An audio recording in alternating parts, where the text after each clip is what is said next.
Welcome to the BEASTwriter Family, where social media engagement is encouraged. I am your host, Ryan Sakamoto, and today we have the honor and privilege of having my man, Steve Wyche of NFL Network. You guys know who he is. He's on NFL Total Access. He's also a returning contributor or national contributor to the Atlanta Falcons. Steve Wyche, thank you for joining us today, Steve. How are you doing on this Taco Tuesday? I'm good, brother. I had to do some extra shrugs today to come up here and compete with you, dog. Hey, you're already there, man. Don't be modest. I see you get your workout in, bro. I see you get your pumping. I see those shirts. I see you filling out. I got to get it in. I'm an old man now. I can't let it wither away. The ego's taking old man hits, but it's what it is. You were on NFL Total Access today. We talked a little bit about this before the show. Talk about the New Orleans Saints and why they're not getting as much love as you and I think they should be getting. Well, I mean, look, it's all because Drew Brees is gone, and the potential replacements, Jameis Winston and Taysom Hill. You know, they've got significant question marks. Jameis with the giveaways, and Taysom is he really a quarterback? But you know, we had Jameis on the Huddle and Flow podcast with my co-host Jim Trotter, and he said some really interesting things about how his whole life he was told that football is a results-oriented business. So when you're down, you know, you take shots, you have to be aggressive. You always got to really take risk. And so he said this year they were playing a game against the Raiders. They're down 2 scores in the fourth quarter, and they're still dinking and dunking. And he said he's on the sideline going crazy, like, what are we doing? And when Drew Brees came off the field after throwing a touchdown, he said, Drew, what are we doing? Why aren't we forcing it? And he's like, football is not a results-oriented business. What we do here with the Saints is a process-oriented business. And if you handle the process, the results fall into place. And Jameis said he had never heard that before. So some of the things he always tried to force, but he got to practice and everything. He's like, let me kind of do this whole process thing. And it started to work. And Sean Payton was like, look, Jameis is killing it. The players love him. He's got a big arm. He's going to allow them to be more aggressive. It's just a matter of when push comes to shove, is Jameis going to be that guy to give it up? And I think they're going to run an offense that, yes, they're going to take their shots, but it's going to be so much more ball control, where Jameis is going to take and get the ball out of his hands, and it's not going to be an opportunity for him to make a mistake. Because you look at some of the analytics with Jameis. The year he threw 30 interceptions, he was throwing the ball 39 times a game. Yeah. Right? The Saints average last year 32 attempts per game. When Jameis played well, he was throwing it 33 times a game. So if you have a balanced offense and you're not trying to force it like a couple occasions, that's going to help Jameis out. And I think the Saints offensively are a team that's going to do that for him. And then defensively, we were talking about it, Ryan. They're a damn good defense year in and year out. Dennis Allen is one of the best defensive coordinators in the NFL. He's got Cam Jordan. He's got Demario Davis, one of the best linebackers in the NFL. You got Malcolm Jenkins, Marcus Williams at safety. I mean, they're really good at all 3 levels. And don't sleep on this. There's a possibility that Richard Sherman could be joining them at a corner. There's been talk. You know, you don't know how serious it is, but Chris Richard is a new DB coach there, his old DB coach in Seattle. And there apparently is some interest. So we'll see if that happens. But that would be a very smart pickup by the Saints. That would be a smart pickup. That would be a very smart pickup. I would actually like that move. All right. So let's talk about your rise in the NFL media. You started out at Howard University. Talk to us about Howard University and why you chose that school over some of the others. Well, initially, my first years of college, I was playing football at University of Missouri. I'm from outside of St. Louis. I went to Missouri to play football. Coaching staff change. I wasn't very good. So I said, let me transfer. I just came home. I did not like what was going on academically with me at the university, and just everything was just kind of not me.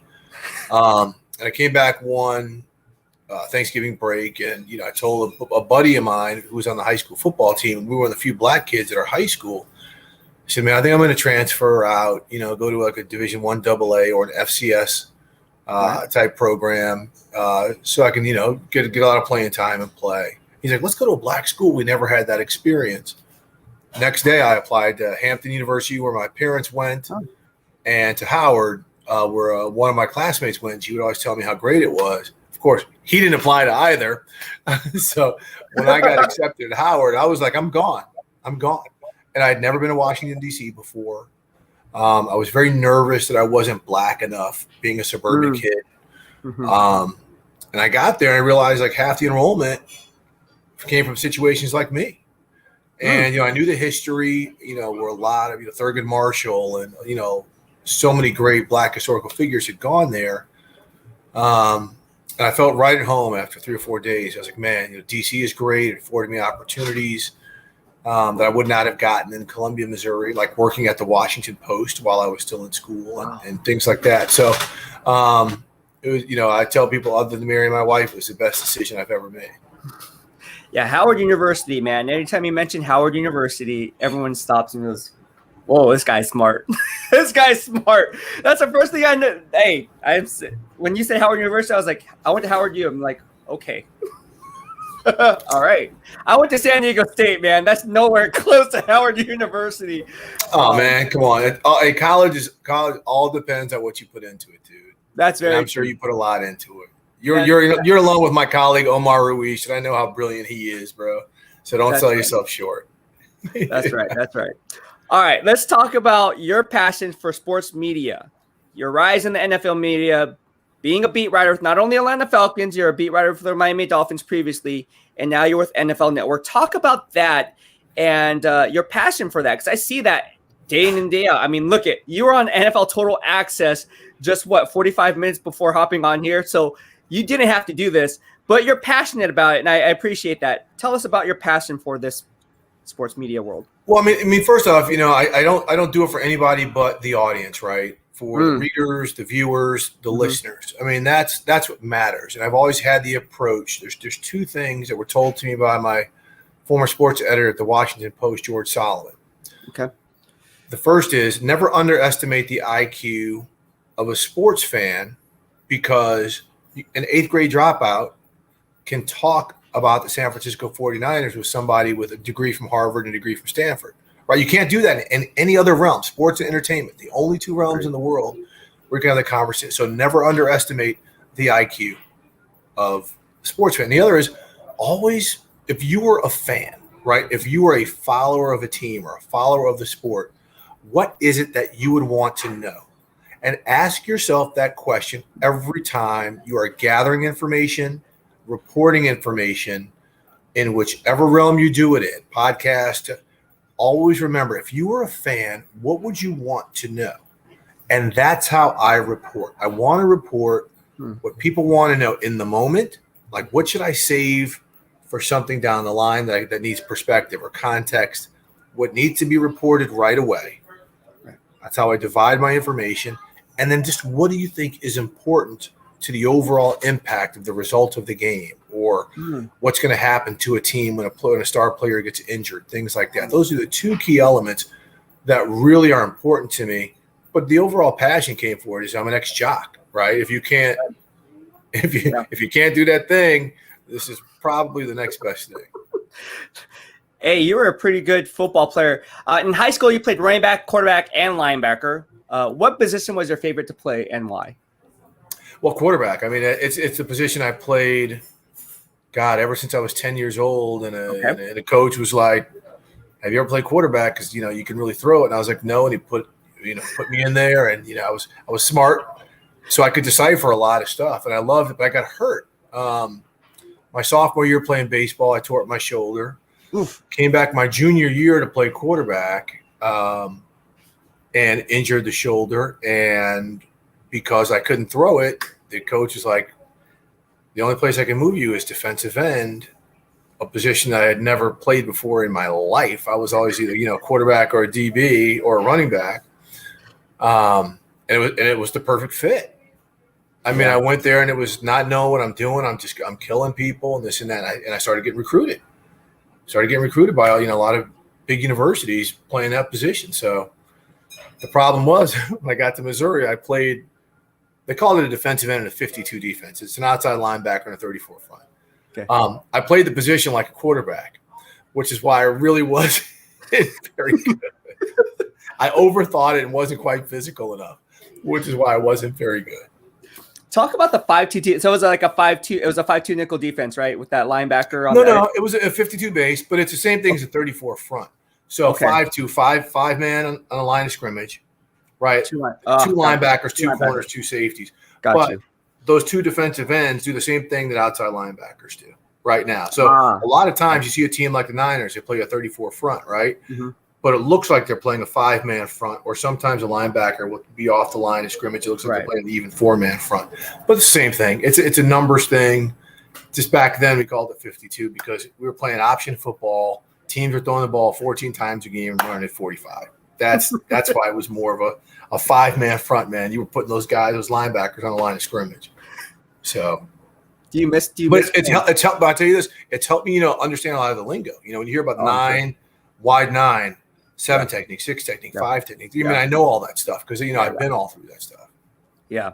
6 tech lining up over the tight end, correct? Head up. Yeah. All right. Let's go ahead and move on. Let's talk about the HBCU. All right. Being a Howard alum, let's talk about the HBCU. Can you explain to us the importance of the HBCU Legacy Bowl and the Black College Football Hall of Fame for those who may not know what that's all about? Right. So here we go. First off, one of the helmets on display here. There you go. Autograph comes from Black College Football Hall of Fame. And, a lot of people are always like, why are you just talking about Black college football players? Well, it's not Black college football players. It's people who are involved with historically Black colleges and universities, which were formed in the late, let's say, 1890s and whatnot to educate people of color, free people of color, because they were not allowed to go to school with white students. And so you had a lot of Black, back then what they called mulatto, and indigenous people going to universities like Howard University, like Cheney University, like Livingstone University. And so what we do at the Black College Football Hall of Fame is honor the greats who've been involved at historically Black colleges, like former Grambling coach Eddie Robinson, Southern University cornerback Mel Blount, Grambling quarterback Doug Williams, Kenny Riley, the former quarterback for Florida A&M, who was a 13-year defensive back for the Cincinnati Bengals. Guys like Michael Strahan, Shannon Sharp. Right now, Darius Leonard with the Colts, Tariq Cohen, the running back with the Bears, Javon Hargrave, the D tackle with the Eagles, who used to be with the Steelers. So, they're still producing. Teron Armstead, left tackle with the New Orleans Saints, who's a hell of a player. So there's still players coming out of there, but back in the 60s and 70s, it was far more influential because that's where the Too Tall Jones is and the great players, the Jerry Rices and players like that came from. And this year, I think now 35 of the 350 member Pro Football Hall of Fame attended HBCUs with some of the players like Donnie Shell and Winston Hill and players like that who will be going in. Wow. Yeah, and the Legacy Bowl, real quick, the Legacy Bowl. So what we've done at the Black College Football Hall of Fame, where we honor all of these guys, now we're having a Legacy Bowl the Saturday after the Super Bowl, February 19th at Tulane University, New Orleans, where we're taking up to 100 draft eligible players from HBCUs and having kind of a Senior Bowl deal, where for a week they're going to practice against one another. So scouts, the NFL, CFL, XFL, whatever, can come look at them. As well as the coaches are going to be the trainers, so they can have a network of all of these things. And then there'll be a game that Saturday broadcast on NFL Network. So it's a great partnership. It's giving the NFL no reason not to find talent at these universities. No players from HBCUs are drafted this year, only one the previous year. There are players there, but they just have not been procured by the NFL in those 2 seasons.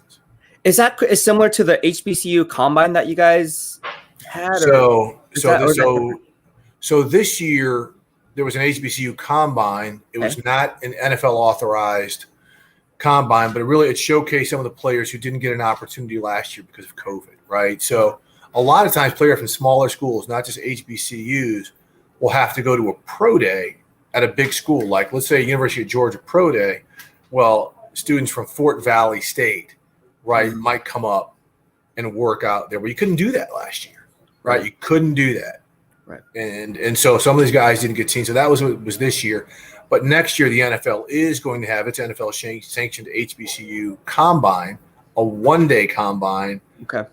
At the Senior Bowl. So the Senior Bowl is going to have its regular Senior Bowl week, and then separately there will be, I think, at University of South Alabama, a combine for HBCU players, just so they can get the medicals 40 times, all of that stuff.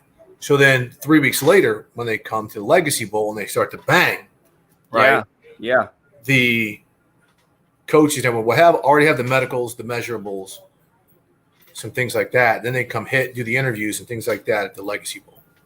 That's an interesting, fun process, and I think that should be something that they should have moving forward. Because again, if you're a talent evaluator, you're going to want to see more than just film. The more eyes you can get on a player, the more information you have. Everybody is a win for it. And if you don't want to put in the due diligence to go out and check out the HBCU program or what they're trying to do at these schools or at the combine, or when they have the Legacy Bowl, then that's your bad. You're just going to be missing out. And that's why I think it's very important that the Legacy Bowl is something that's a staple, and that more scouts should do their due diligence. Hey, if I was a scout, I'd be like, okay, where's all the HBCU? If I'm in that region, I'm going to go to the Mississippi Valley States. Jerry Rice came out of Mississippi Valley State. I mean, the list goes on, Steve. You mentioned the players, right? Some of my followers, Jackson State, right? Isn't Deion Sanders the head coach? That's where Deion is. Eddie George is getting ready to coach Tennessee State. There you go. Yep. There you go.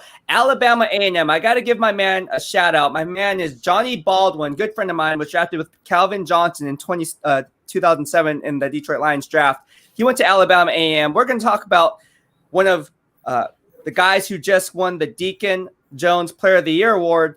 Talk about, let me just pull him up here. Akil Glass. Yes, right here. I'm just going to pull it up right here. Akil Glass, the quarterback. Talk to us about him, what he brings to the table. Well, and also Robert Mathis went to Alabama A&M. There you go. Well, future Hall of Fame pass rusher for the Colts. But, look, he's a big, he's a 6'5", 230-pound quarterback. I think he'll be starting for at least a third consecutive year, if not the fourth year. Big arm, precise passer. His coach, Connell Maynor, played in the CFL for a long time, was a great quarterback at North Carolina A&T. They run a very similar system-based, kind of the read option type thing, like you're seeing Cliff Kingsbury, the Rams. A lot of teams, have incorporated elements of it in their offense. And so, big kid. Again, he's somebody who I think is going to get a lot of looks to be at the Senior Bowl, to be invited into not only the HBCU Combine but the regular Combine, because he's an NFL caliber talent. And so, he's just somebody who was pretty cut and dry how good he was, how much better he was when these teams in the SWAC and the MEAC and a lot of these black schools, they played truncated seasons in the spring. They're playing 7-game seasons. None of them played in the fall, which hurt a lot of people, not only at HBCUs but at small school programs everywhere, because they just couldn't get the games and the reps and the practices in to really get a lot of these guys going. Because, look, a lot of these schools don't have the weight rooms and the dining tables and everything that Alabama and Oregon and USC and a lot of these schools have. Right. That's a very good point. Let's stay on this. Moving on now, we're going to talk about Eugene Chung. All right. Eugene Chung broke headlines with news. Well, for those who don't know, let's play catch up. Eugene Chung recently said an NFL team told him he wasn't the right minority. What was your initial reaction, and how do we assure this doesn't happen in the future? Who said it? My initial reaction was like, that team needs to be sanctioned. They need to find out who this coach or personnel person was. Okay. Sanction him or her. If the team knew anything about it, they need to be sanctioned or fined in some way, shape, or form. Now, I don't think Eugene wanted to name it because, look, say the wrong thing in this league or do the wrong thing, like not stand for the national anthem, you could be done, right? Mm-hmm. And so it's something he wants to be careful of, and I think his privacy needs to be respected. But what the hell is the wrong minority? Who the hell would say something like that? Like, oh, because you're not black, you're not qualified enough. We need to fill a quota, but we need to fill with a black person. What kind of antiquated BS is that? Yeah, I know. Like, who is that person? Never needs to have an opportunity to interview anybody ever again. Because if Eugene Chung is qualified, which everyone would tell you that he is, I don't give a damn. Now, look, there were some people who saying that Robert Saleh, as a Muslim, should not have been included as a diversity candidate. Jeez Louise. Look, because it's a religious thing more so than an ethnic thing. That's what some people were saying. But, he's Lebanese. Robert doesn't hide from it. He doesn't hide from being a Muslim or Lebanese. Right. And we're not seeing a lot of, Persian, Lebanese, Middle Eastern coaches get opportunities. He's going to open doors for a lot of folks. Right. But, there were probably some people he thought, well, why is this guy being a diversity candidate and taking an opportunity away from a black person when he's hey, so what? Yeah. Dude's a great coach. The Jets are going to be better because of him. The dude, him. He's a real one. Yeah. He's going to be a superstar. Yeah. But the fact that, with Eugene Chung and some of this stuff, find those people, get them out, sanction them, whatever, because now wherever Eugene Chung goes, if someone's even interviewing him for the right reasons, they may be touchy, like, I got to be careful how I talk to this guy, which isn't the right way to conduct a proper interview. Yeah. So it's a real dicey subject because of this, but forget that, man. Someone's going to get a good coach in Eugene Chung. Yeah. And hopefully he never has to go through this again, or anybody has to go through this again. Yeah. It's a really sad thing. When I heard it, I was in shock.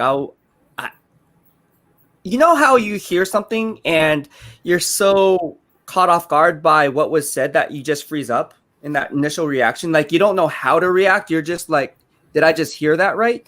I literally had to pause the television and go back and be like, on that ticker on NFL Network, I was like, whoa, that was really said. And then I had to do research. I'm like, wow, that was really said. For me, it was just one of those things where it's just like, yeah, it doesn't matter what type of minority you are, because you don't fit the certain categorization. It's just that was just a huge what the F moment. Like, correct. And look, Ryan, you've been through growing up. Yeah, I'm sure people ask you, like, hey, what are you? Chinese, Japanese, Pali, South Korean? If they were kind enough, if they were willing enough to even ask the proper question. Right. I've been asked that, hey, what are you? Are you North African? Are you Jamaican? Are you Pali? What's your background? And then my first job interview in Richmond, Virginia, they told me, hey, yeah, we have to make a minority hire and we love you and this and that. And I was like, wait, what? Yeah. I was like, okay, you know what? I'm going to make sure I'm going to come here and I'm going to kick ass so good on this job. You're never, ever going to have to say that again, because you're going to see the next person from an HBCU or a person of color, be it a woman, Asian, Poly, Indian, whatever. Yeah. And you're going to say that person's damn good. Remember Steve Wyche? Not remember that black dude. Yeah. Remember Steve Wyche. Yeah. And that's why you're a true inspiration, man. Because again, you guys are the pioneers behind what's going on in today's society. It's really ridiculous how we have to talk about racism even in today's society, but that's just the day and age that we live in, which is very sad. All right. You were a beat writer for the Atlanta Falcons for many years. Talk to us about tight end Kyle Pitts and the type of impact he will have his rookie season. Yeah, we'll see, man. I mean, look, he's the highest tight end ever drafted at number 4. Yeah. But when's the last time a rookie tight end has really come in and rocked it, right? And so it has to be, most offenses are not designed to feature a tight end. Right. But at the same time, this is a hybrid type of player. You think of kind of a player who can play H-back or who can play wide receiver, a George Kittle type. And that's how they're going to use him. Arthur Smith, coming over from the Tennessee Titans, ran 2 tight end sets. And it's not like they've got a bum there already. Hayden Hurst is really good, right? So they're going to run a lot of 2 tight end sets, especially now with Julio Jones being traded. And they're going to use Pitts all over the place. So he will be a featured player. The early returns you hear on him, again, I don't judge anything until the pads come on. Nothing. Okay. But the early returns you hear on him is that the dude approaches practice like his life depended on it. And I heard that from one of his coaches at Florida. Like the tone he set at practice, it raised the bar every day for everybody, from the quarterbacks to the DBs to the OLBs. You had to cover him, to the O-lineman who had to block next to him. Everybody stepped up. So if you've got a rookie, that is all you can ask of him. I do not know how good the Falcons are going to be. Yeah. That's going to be a tough division, and they've got some holes. Yeah. But he is a talented player that will be featured a lot and having Calvin Ridley helps, but not having Julio Jones does not help in terms of freeing him up and getting him in single coverage. Yeah, I agree with you on that. Randy Miller was on the show, former GM of the New Orleans Saints back in 2000, GM of the year. He and I both had the same comparison. We gave the comparison of Megatron, Calvin Johnson, in a sense that this guy is basically uncoverable. Like you can be matched up one-on-one with him on the outside or the inside, or even down inside the red zone. But what he does best at the catch point is you can be in the best coverage. Like he can box out a defender, right? All you want. But at the end of the day, he's going to win that battle. Like it's just he gets it. He goes and gets it.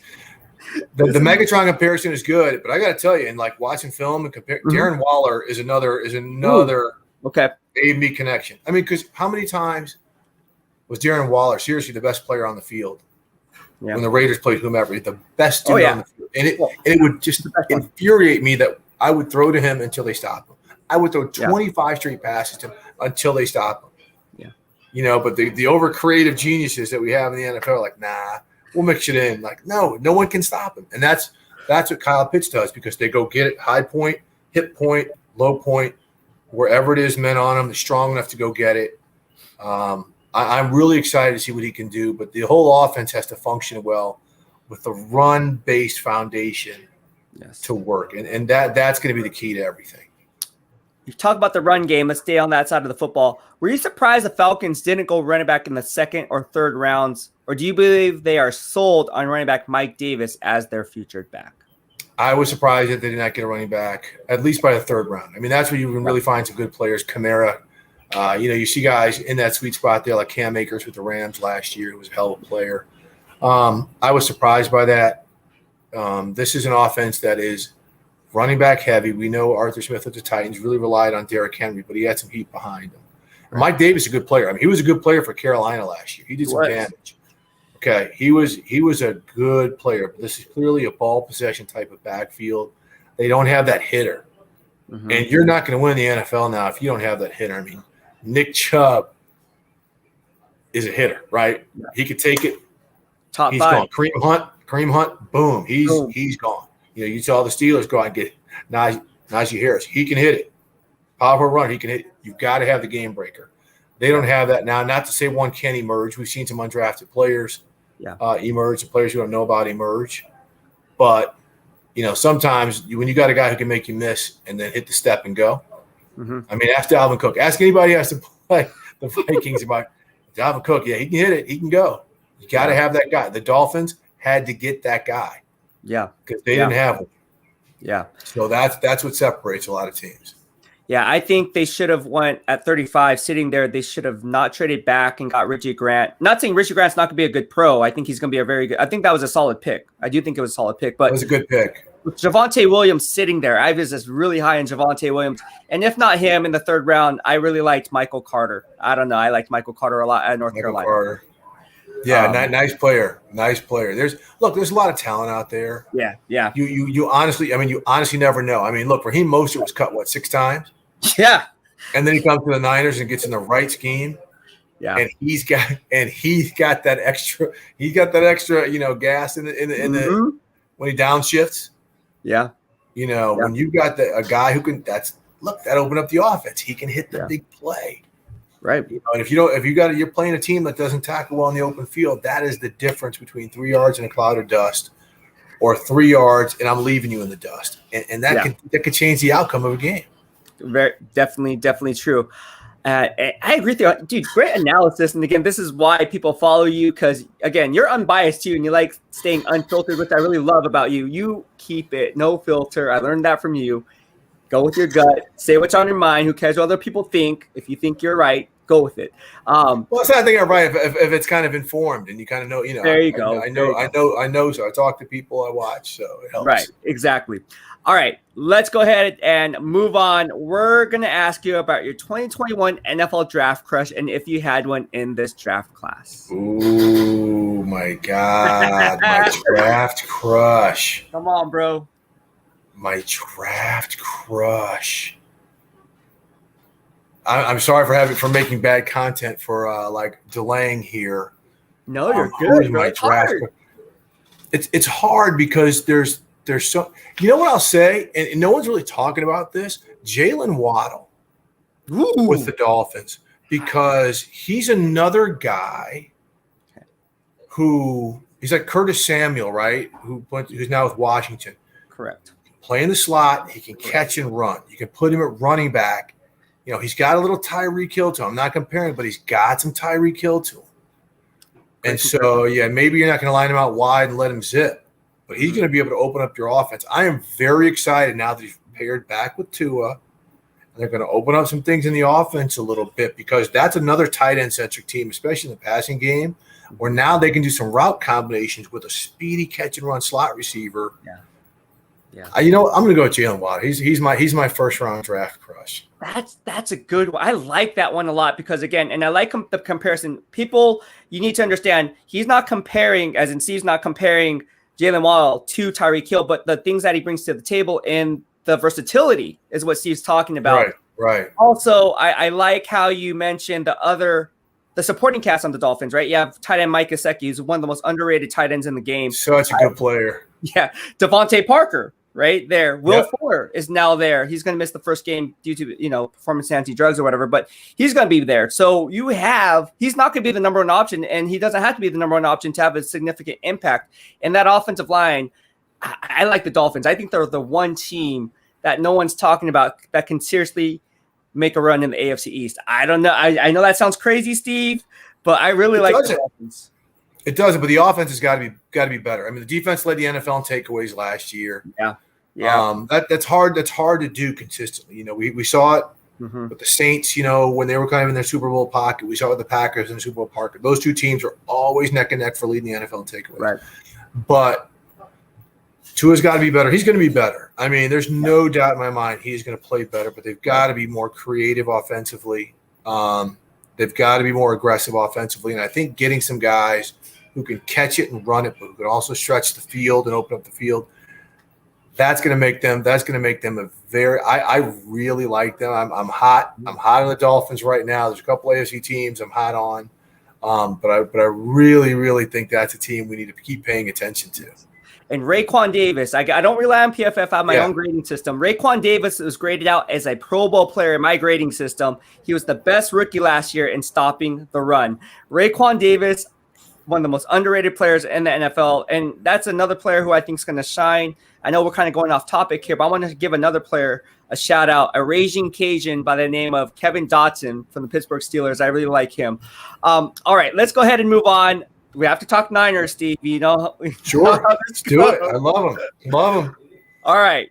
The Niners have quarterback Jimmy Garoppolo and Trey Lance. Do you think Jimmy Garoppolo ultimately starts week 1, or will he ultimately be traded?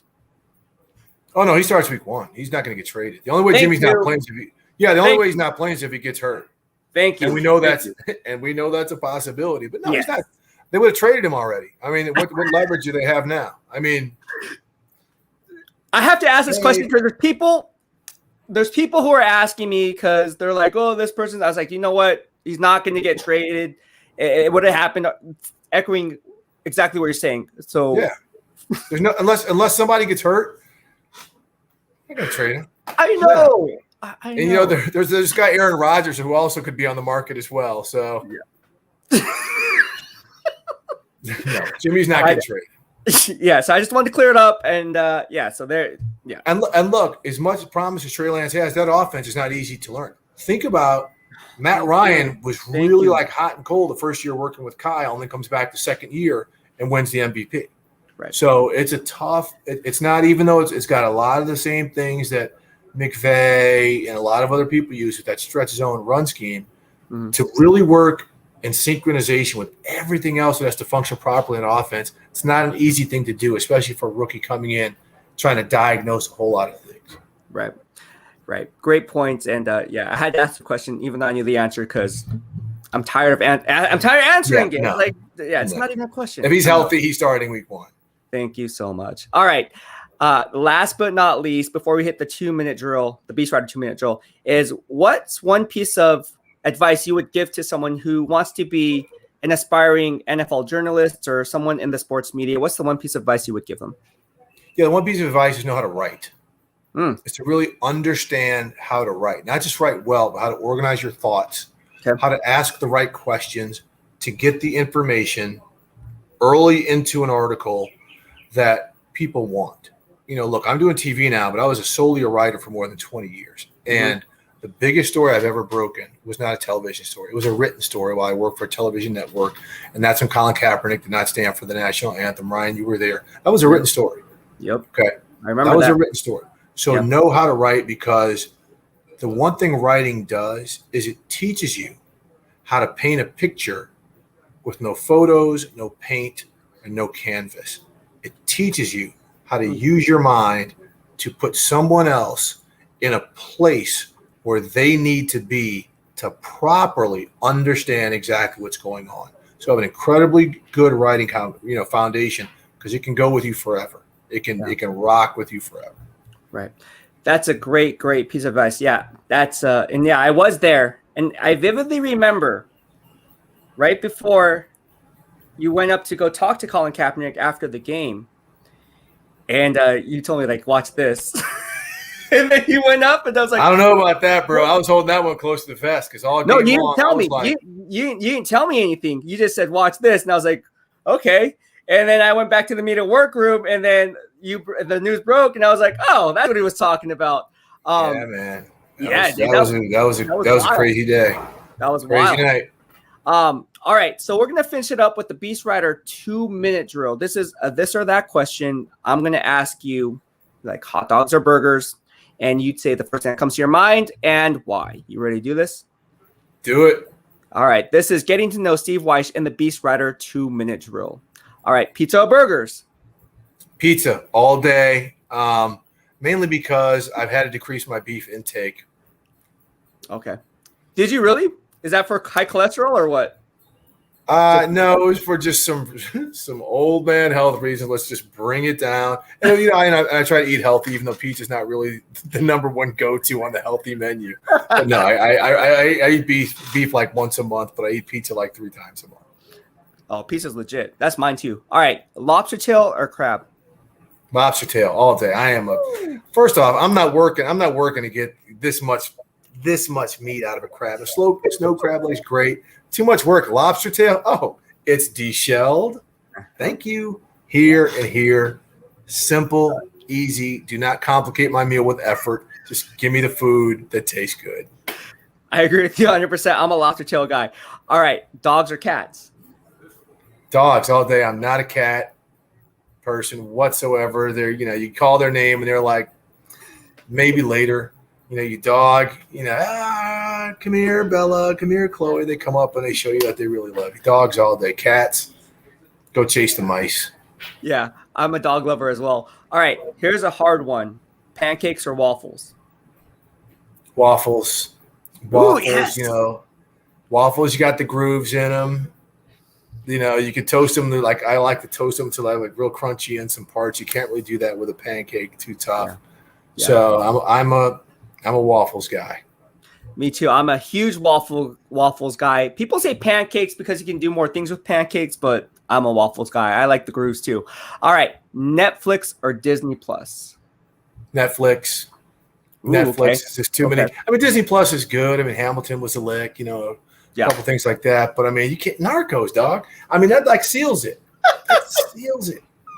I haven't watched Narcos. Can you believe that? Tripping. I gotta watch it.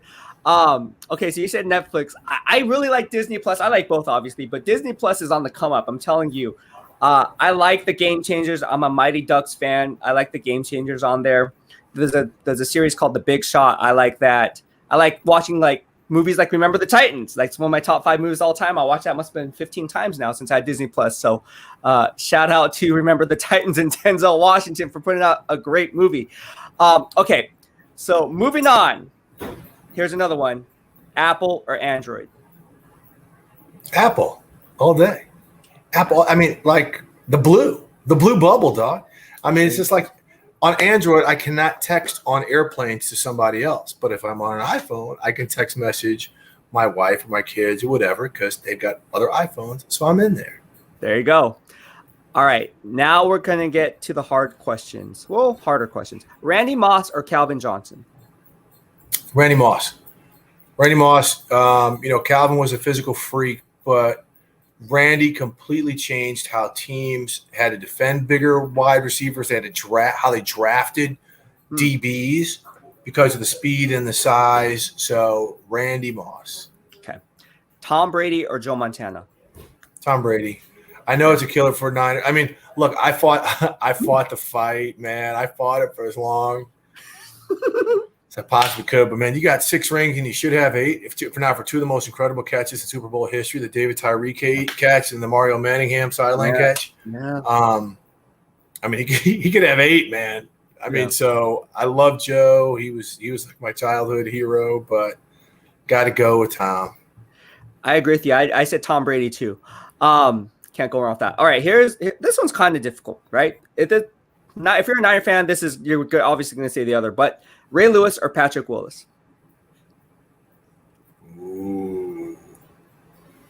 Yeah. I'm a huge Patrick Willis man, but I got to go with Ray. I have to go with Ray. I say this because Ray was a kingmaker, right? Mm-hmm. When I say that, look at all of the other players, from Ben Hartwell to some of these other linebackers who played with him, that other teams just signed to massive contracts because they thought he was more of a compliment to them, and he turned out to be the kingmaker. So I have to say Ray, but that is no slight of Patrick Willis because I love him.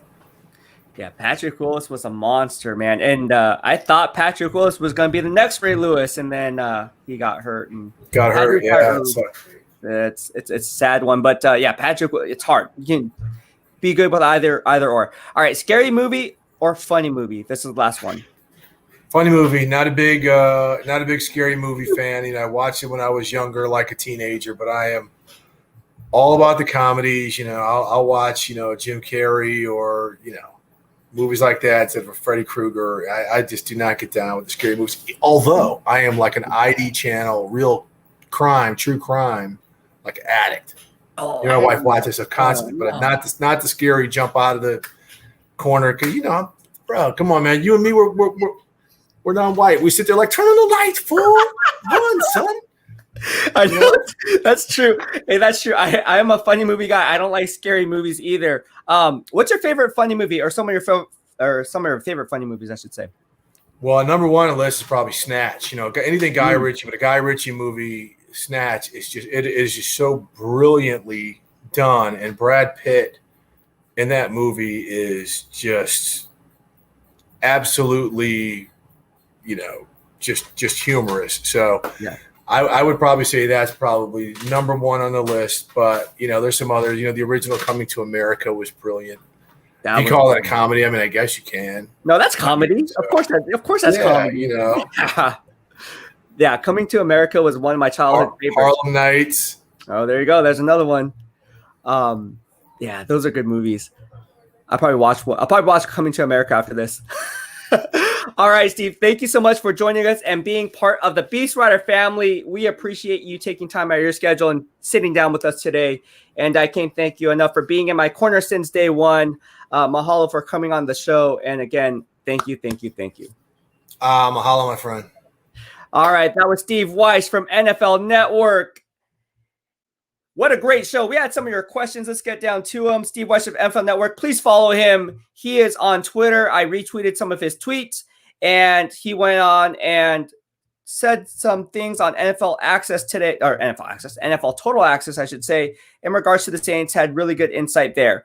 All right, let's see what was going on here. Going back, answering some of your questions that were tailored toward me. Let me just pull them up, and we will get going here before I hit the gym. All right, I'm in the dream. Amin says, I have a question for you, Ryan. How do you get all these legendary people on your show? First, Omar Ruiz and Steve Wyche. I watch these people on TV, and I would never be able to get these legends.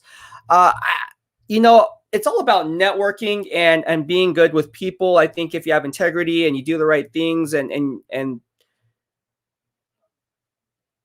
say the right things, I think that's going to hold a lot of weight in the end. I always said, it's one of those things where, how do I say this?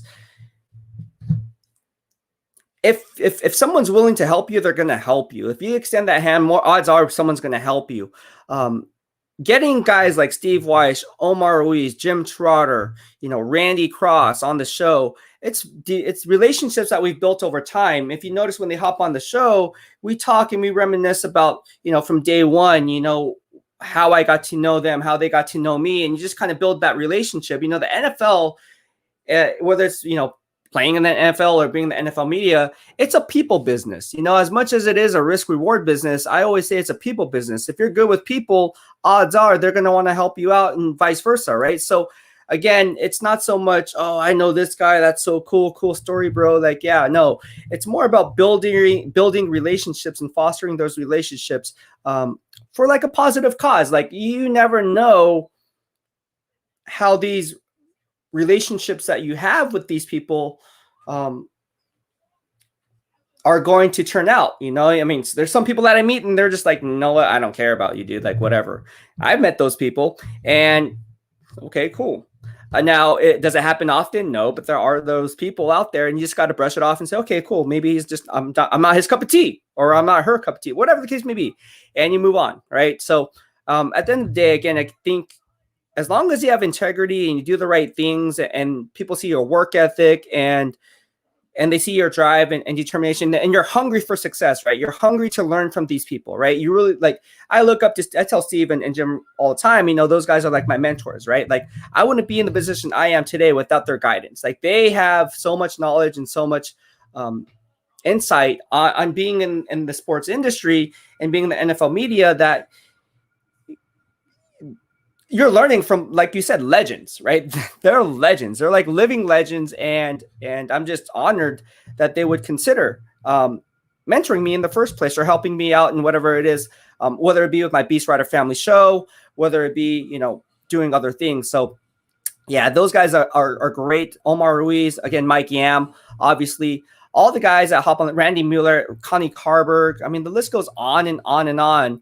And Randy Cross, I mean, we have former players on here, Randy Cross, Emeka Nanoli, right, coming on the show, Turan Davenport, Michael Rothstein from ESPN. So having these types of people on our show is great, and again, it's hard work.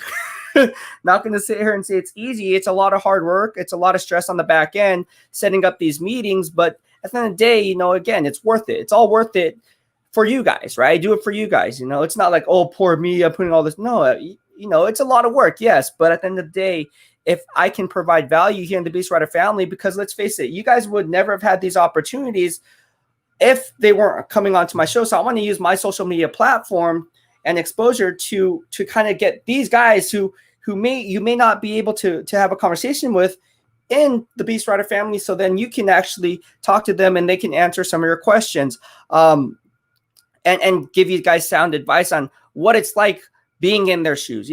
Steve and Jim and Omar and Mike and all these other guys, man, like, they put in the work, man. Like, I'm telling you, I mean, Steve was just on NFL Total Access, NFL Network, 45 minutes before hopping on my show, and he didn't have to do it. He could be like, you know what, bro, I don't want to do it. But that's just not the guy. Steve. I mean, Steve is just so humble, so kind. And again, thank you, Steve, for hopping on the show.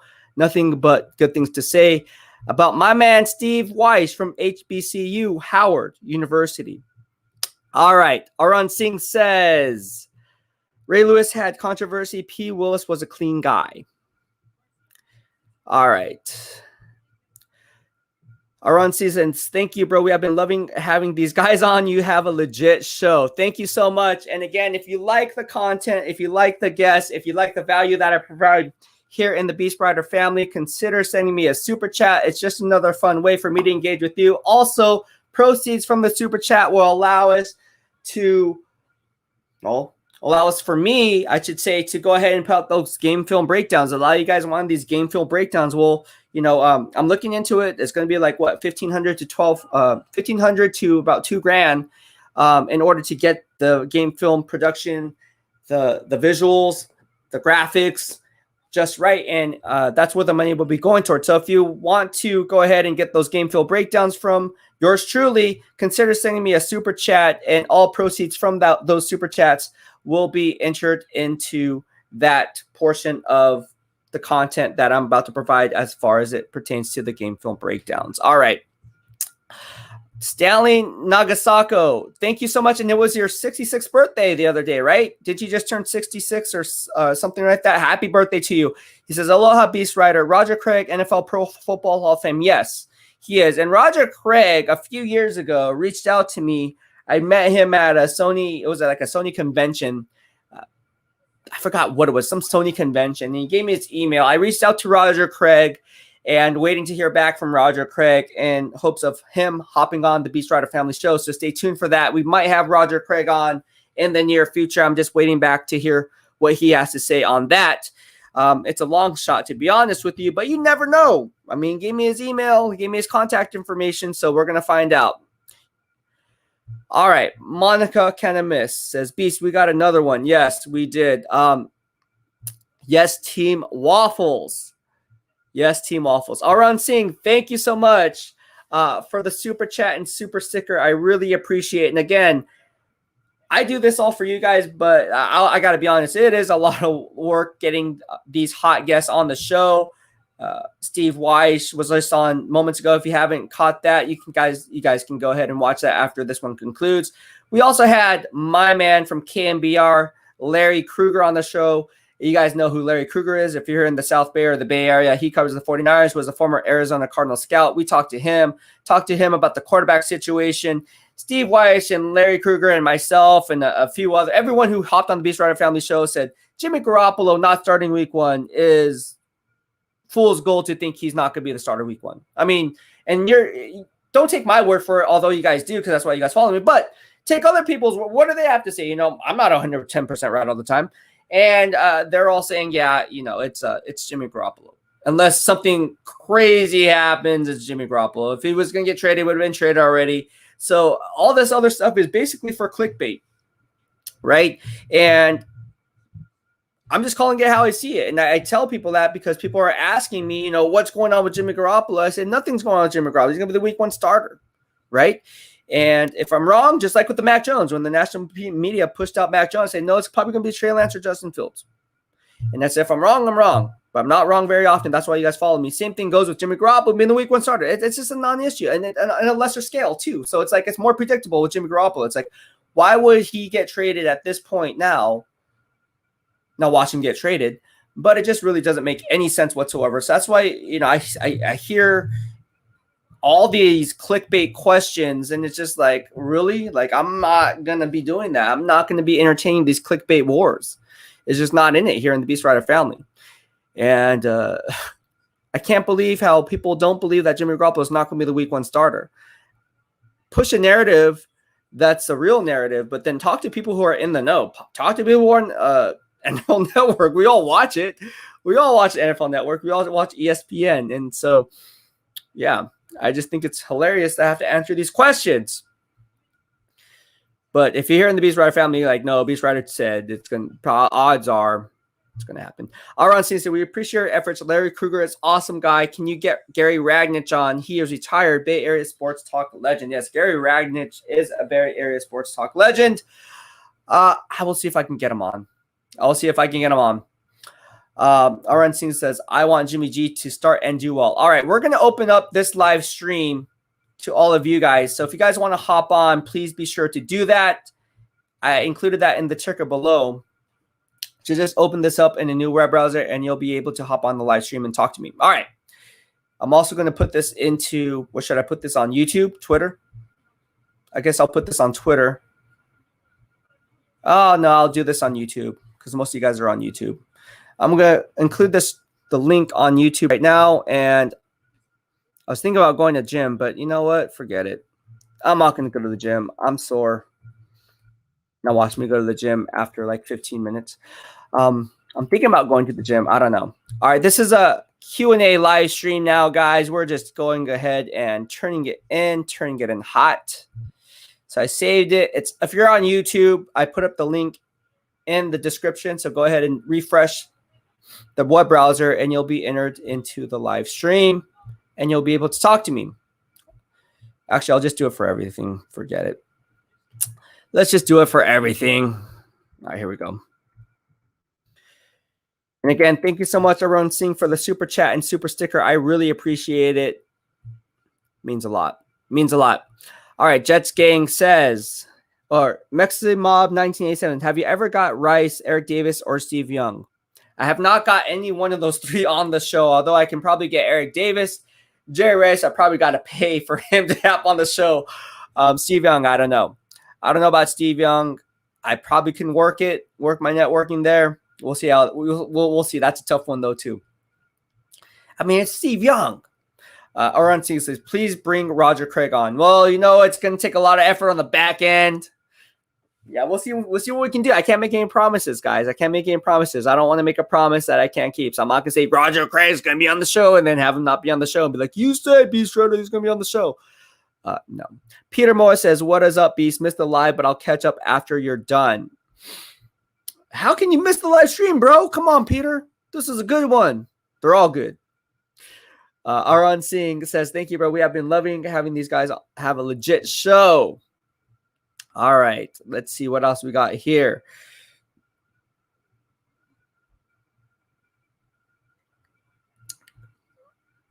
Oh, everyone wants Roger Craig on the show, it looks like. All right. So we have JP says, he brings up a great point. It took Aaron Rodgers 2 seasons to make it blow up. LaFleur, I mean, I think he worked with Shanahan. My man JP, Arizona Cardinals fan base. All right. So if you guys want to hop on, like I said, go ahead and do so. Otherwise, I'm going to be hitting the gym and getting some workouts. And I was actually surprised. I put up a video up on YouTube of my tricep pushdown routine. It's a staple of my tricep pushdown workout.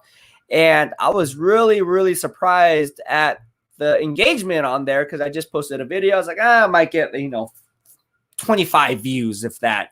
And it got I don't know, 75 views, which for me is oh, man, I never post any workouts on my YouTube channel. And then I put up a post on the community tab. If you guys want more fitness related videos, you guys said, yeah. So we're going to do a live stream Q&A with the BEASTwriter Family channel since we have this logo with the barbell and the football. And we're going to talk about how to get your gains in at the gym without feeling insecure. Because let's face it, everyone judges at the gym. It's stupid. I don't know why people do it, but they just look at you and what are you doing here, bro? It's dude, what are you doing here, bro? And it's just people just stare at you in the mirror, and it's just then you get all self-conscious. And if you're doing it right, nah. So I'm going to show you the proper form of how to do it and how to kind of just block out the noise and just focus on yourself. If someone's looking at you, let them look at you. That's their problem, not yours. All right, we have 49ers Ultimate Report in here. John J., what is going on, my man? How are you on this Taco Tuesday? I'm good. Are you doing better? Yeah. Good. What's on your mind, my man? And how can – let's see, hold on. Let me pull down this comment here from JP. There you go. All right. What's on your mind today? First of all, I want to tell you, when you posted that video, working out, I shared it with a buddy of mine who, he wants to, try fitness because he thinks that, he's not the strongest. And he's like, oh, I got to subscribe to this. He said, forget about the football because, and also he's also Chinese and he wants to, he sees someone like you. He's like, oh, man, oh, wow, this guy's inspiration. So it really does show you, man, like I said, the respect that I have for you is you bring people together, what you do. So shout out to you as always, man. So, and I'm helping you grow, getting you a fitness guy. Man. Thank you, man. I appreciate it. No, that means the world to me. And again, the reason why I did this, and there's a little backstory on how I broke into the NFL media, how I broke into the fitness industry, and how it all combines into one, and why I'm doing this on YouTube now. People have been following me for the better half of the last 5 years on Instagram only for my fitness gains. It wasn't for my 49ers news at all. It was just for my fitness gains, not my beat writing information. My beat writing information came from Twitter. And so now that I see a certain demographic on Twitter, a certain demographic on Instagram, since I'm a Fitspiration, I am an Instagram model, I'm an Evogen athlete, all these different things, right? That's how I kind of grew my platform and my brand was on Instagram for my fitness gains. But I said, you know what? I'm pretty sure some of these Niner fans want to know what's going on behind the scenes with me when I'm not covering the team, right? The day in the life of Beast, right? So I started that up. And so I said, you know what? Like, how can I bridge the gap in between? How can I bridge those two together? And I said, you know what? Let's just do YouTube and pump that baby up. So that's why I started the BEASTwriter Family, where you have the barbell and the shield. And again, without people like you who are really the driving force, right, behind the channel. Because let's face it, you know, I can sit here about, oh, I have this many, but no. That's the wrong mindset to say, you know, I did this on my own. No, it took a village. Like every single person who's here in the BEASTwriter family is family, right? And I say that, and I don't take that lightly, because here's some food for thought. Monica, right here, I'm going to put her right here. Monica, just one of her comments. Monica was on, and she'll send me comments, right? I'll be at the gym, and she sent me a comment, and she said, you know what? It's Stanley's birthday. And I said, oh, I know who Stanley is. And she's like, yeah, say happy birthday to Stanley. Stanley was also on our show, and I know exactly. I said, Stanley Nagasaki, right? Or Nagasako. And she's like, yeah, how'd you know? I was like, I know every single one. So if you're engaging with me like you are, John Jay, I know you not only by the name, right? 49ers Ultimate Report, but I know you like this. And so that's why I think here in the BEASTwriter family, it's family. Because again, without you, without Monica, without Stanley, there'd be no BEASTwriter family. This show wouldn't even exist. You wouldn't even be on right now. There would be no comments for me to even pop up right now if it wasn't for the BEASTwriter family. And so that's why I say, you know, I may be the face of the BEASTwriter family, but again, there's not one person in the BEASTwriter family that's bigger than the other, and that's including myself. We're all on the same level. So I appreciate everything you've done and helping raise awareness with the BEASTwriter family. I did see your comment on your friend because, again, that was something that, how do I say this? People look, you know, being an Asian American, people just look at us and say, oh, he doesn't have the genetics to do what he can do, right? Trust me, I've heard it. I've heard at the gym. My competitors at the gym have said it. I've heard them say it. I just like, whatever, right? Okay, cool story, bro. So to hear a story like you just said in regards to your friend and how, you know, he kind of, I guess I'm an inspiration to him because we are kind of similar in the sense, like, you know, I'm part Chinese and he's part Chinese. That makes me feel good about what I'm doing. So if he's the only person watching my videos, I would still do it just for him, because again, if I can change someone's life for the positive, I'm going to do it, even if it's just one person, because all it takes is that one person to have an lasting impact. And that's why, you know, yes, do I want to make money here on YouTube? I'm not going to sit here and lie and say I don't want to make money on YouTube, right? I have to make a living, I have to pay the bills. Okay. That's not being selfish. That's just what it is. But more importantly than that, I think if I can inspire someone to be a better person, to me, that's what this is all about. And the money will come along when it comes along. So who is your friend? Oh, you know, I met him in City College, San Francisco, the community college. I graduated there, and I bumped into him from some mutual friends. They were video game, you know, fanatics. And we hung out. You know, he lives in the Sunset. You know, we occasionally hang out. And one day he told me, he said, hey, yo, John, you work, you know, teaching kids exercise, all that stuff. And I want to do that. So I helped him out the best that I could. But like I said, you know, I'm not like you. And, you know, we've been friends ever since. I talk with him almost every day. He's a good friend of mine. I'm really glad I met him. And one thing that, you know, he says he's never going to be like, you know, Arnold Schwarzenegger, but he does his best. And I told him, you know, I did this YouTube channel. He checked out, you know, he found you, he saw you, and he said, oh, man, I thought, you know, people who are, you know, Chinese, Asians, you know, don't have, you know, that muscular. He saw you. He's like, you know what? I'm going to throw that noise away. And, you know, he's a really good guy. You know, he's a very quiet, shy dude, but it really shows you that, you know, like, you know, even though he doesn't know football like you and me, he sees, you know, one thing that he has in common with you. He said, oh, he works out. I want to inspire to try to work out. And that's how about me. I'm sociable. I love talking to people and I get to know people. And so that's one thing about me, you know, even though, you know, I do this by myself, I do have people who help me out with this channel as well. And also, you know, like you said, the BEASTwriter Family, your boy Jerry Yang, he reached out to me, and we're gonna do a show together. Good. You know, hopefully, when that happens, you can check us out. And I owe you a lot to you, man, because before you, I didn't know who this guy was. So, yeah, you know, it's a big community, and I love it. Yeah, no, of course I'll be checking you out. I check out everybody, bro. Like, I'm on everyone's side. There's enough pie to go around for everyone, right? So it's just almost like, bro, yeah, you have my 110% support. Jerry Yang is gonna be good for you. You guys are gonna have your own show, or is he just gonna come on one time? He's gonna come on, you know, do a live stream together. We'll see what happens. There you go. Down the road. There you go. Yeah, there you go. That's awesome.